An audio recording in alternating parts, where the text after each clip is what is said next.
Hello, আসসালামু আলাইকুম everyone. কেমন আছেন সবাই? আশা করি সবাই ভালো আছেন। আজকে চলে আসলাম সুবাস্ত নজরবেলি শপিং কমপ্লেক্সে আমার মেয়েকে ওর কোচিংয়ে দিয়ে। কোচিং থেকে একদমই কাছে, হেঁটে আসলে 2 মিনিটের পথ, তাই হেঁটেই চলে আসলাম। আগে পরে প্রায় সময় মেয়েকে কোচিংয়ে দিয়ে চলে আসি কেনাকাটা করতে সুবাস্ততে। কেননা আমার ডাবল খরচ ও সময় দুটোই বেঁচে যায়। আমি আমার মেয়ের জন্য আনস্টিচ একটা ড্রেসও কিনেছি, যেটা টেইলারের দোকানে দিতে সুবাস্ততে আসছি। এছাড়াও অন্য কিছু কেনাকাটা আছে যা কিনতে হবে।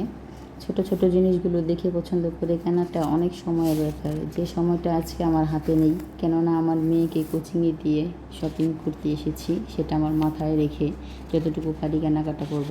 বাকি যা যা থাকে তার জন্য আবার অন্য সময় আসবো ইনশাল্লাহ। যেহেতু ওর কোচিং সপ্তাহে 5 দিন, তাই ঈদের আগে আরও অনেক সুযোগ রয়েছে আসার মতো।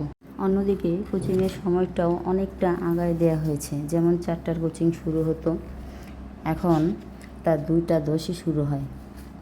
প্রতি বিষয়ে 1 ঘন্টাকে কমায় 40 মিনিট করা হয়েছে রমজান উপলক্ষে, যা ঈদের পর আবার আগের টাইমে নিয়ে আসবে। আমি টেইলারের সাথে ইতিমধ্যে কথা বলেছি, ড্রেসটা দোকানেই রেখে যেতে বলেছেন, দোকানে লোক আছেন।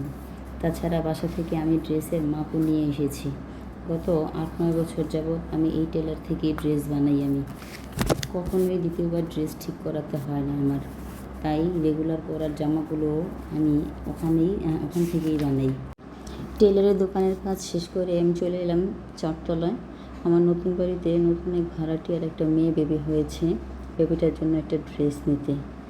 যা হোক, আমার ভিডিওটি কেমন হলো সবাই কমেন্টস করে জানাবেন। যদি ভালো লেগে থাকে সবাই একটা করে লাইক দিয়ে দিবেন আমার পেজে। এনিওয়ে, আজকে আমাদের অ্যানিভার্সারি, সবাই আমাদের জন্য দোয়া করবেন ও আমার পাশে থাকবেন।